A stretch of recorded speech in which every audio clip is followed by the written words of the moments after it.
Hey, what's going on guys? This is Gustex. Welcome back to another video. So today we're going to be talking about the top 3 assault rifles in Battlefield 6. This is going to be a new episode or a new chapter of videos we're going to be making on this channel. We will visit the top weapons per each class and we'll go ahead and update it every few weeks based on any new seasons or new patch notes that come to the game. The reason I'm making these videos is because you need to know what the top weapons are so you can have a nice, happy gaming experience and avoid all of those disappointing moments in the game when you lose your firefights, and also to have that dopamine surging out of your brain always. And that's why we play video games. It's all about that dopamine happiness. But without further ado, let's get started. Coming in at number 1 is the Cord 6P67. This gun is a monster, and that is because of the high recoil control and high rounds per minute. The base gun comes with a damage of 20, 900 rounds per minute, 760 muzzle velocity, hip fire of 40, which is average, precision or bloom of 32, recoil control of 57, and mobility or aim and stability while firing of 52. So basically this gun has very good recoil. Some people even advise taking it the way it is without enhancing its recoil at all. You will notice it's actually pretty strong and feels like a laser beam. Since the recoil control is pretty good on this gun, we're going to add attachments that improve other features, and in my opinion the feature you need to enhance on this gun is the ADS mobility or aiming stability or mobility while you're shooting, whatever you want to call it, basically how precise you are going to be while you're in ADS shooting the enemy. To do that, we're going to add the slim angled grip first. This slightly reduces recoil and increases weapon draw speed and enables a slightly faster transition to aim down sight. This will decrease both recoil and your bloom. The next thing we're going to be adding is the barrel, and for this one we're choosing the 450mm prototype. This gives you a better firing accuracy over an extended period of time. The more you fire, the better control you get. With these two on, we're kind of limited with everything else in terms of how much points we have left. However, we still have room to choose a silencer, and for this one we're going with the lightened suppressor. This actually gives better control over your recoil buildup and recoil recovery, and it's going to worsen hipfire just a little bit, which is not a big deal at this time. In my opinion, it's a lot better than the long suppressor because the long suppressor adds a little bit of weapon sway, not that much, but it's there. And since we don't have that much left to add, we're going to add an optic, and this one is completely up to you. This is a build for close range, mid range, and also a little bit of long range. So I would either choose the Miniflex one-time zoom, or you can definitely go with the ROM 1.7, which is a very nice optic to have, to be honest with you. And since we have a little bit of points left to spend, we're going to go with the polymer case ammo. This is not much different than the standard FMG in terms of the penetration, but it has improved ADS movement speed. Like I mentioned, the feature we're enhancing with these attachments is the ADS because our recoil is already good from the get-go, so we're going to choose this one for now. And there you go, you have a pretty nice, pretty decent assault rifle, and it's actually number 1 in the meta of all assault rifles in the game right now. If you feel like you want to add more recoil control to this build, you can definitely go with the classic vertical grip, and I would replace the suppressor with the compensator instead. This will give you a different build, more recoil control but less ADS, and it's up to you to choose between these two loadouts. You can use whatever you're comfortable with, but basically I just gave you 2 loadouts. In my opinion, the first loadout is a more balanced one that has good recoil, good ADS, and works for almost every mode in the game. To see how this actually plays in the game, go all the way to the end of the video. You will have a section named Cord Gameplay to see the actual footage. Coming in at number 2 is the SOAR 556 Mark II. This is a pretty nice gun with higher accuracy or bloom control than the Cord, but of course it has more recoil. Its damage per shot is higher than the Cord at short and mid range, but it's similar at long range. The base model has a hip fire of 40, bloom control of 42, recoil of 51, and acceleration during ADS mobility or aiming is 52. It has lower rounds per minute at 568, but a really nice muzzle velocity of 800. And because the time to kill is higher for the SOAR, our main focus for the attachments would be the ammo. We're going to choose the hollow point, which is a standard penetration ammunition with slightly improved headshot damage. This definitely is going to help you out, but it requires you to be accurate, taking your patience and focusing on those headshots. Some of you might disagree with me on the hollow points, but trust me, I don't think you're going to lose a lot by changing the FMJ, the basic ammo, to the hollow point one. So basically this gun is for more stable, balanced play. Take your time, don't rush yourself, don't just spray enemies, and it's more suited for open spaces like Conquest and the Breakthrough. The rest of the attachments will be chosen to control the recoil better and give better ADS mobility. We're going to start with the barrel, and for this one we're going to choose the 18-inch custom or the heavy extended. This is the best barrel out there, the heavy extended barrel. Improves firing accuracy over prolonged periods of time, and it increases projectile velocity. This will increase the muzzle velocity to 1000 1000, which is insane. This gives you faster bullet travel on enemies and moving targets, and it will give you the feeling of higher TTK, but it actually doesn't change the TTK, just FYI.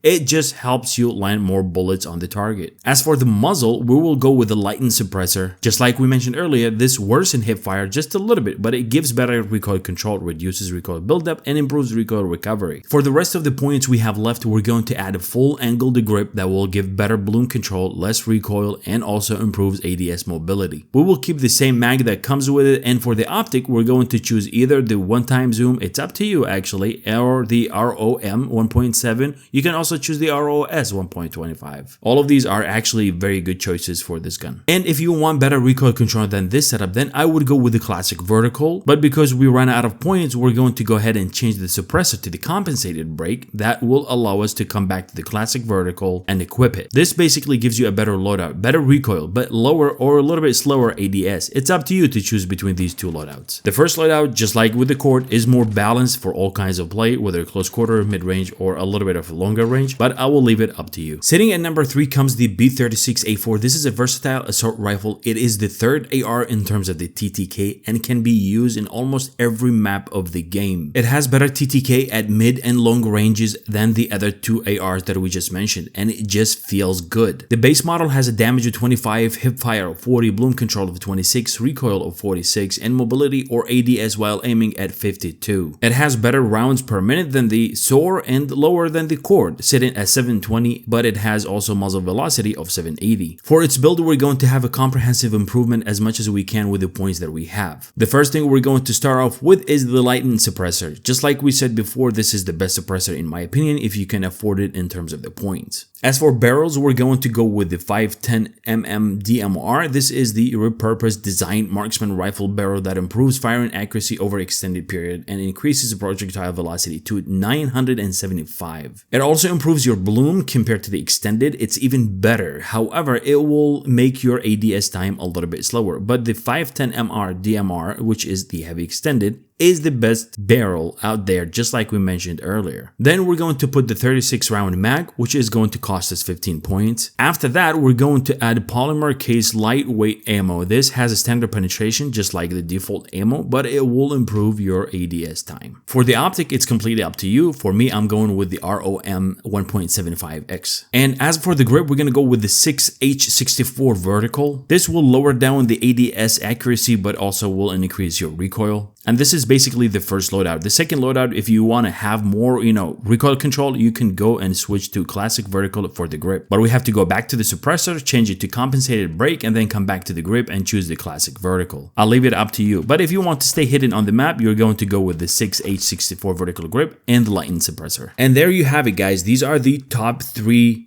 ARs in the game. If you have a different opinion or different loadout, please go ahead and share it in the comments down below. If you have any question, also throw it in there as well. The rest of the video will be the gameplay of these 3 assault rifles that we just mentioned, and they're divided into chapters, so feel free to jump in between them. But that's pretty much it for today. Until the next one, cheers and have a good day.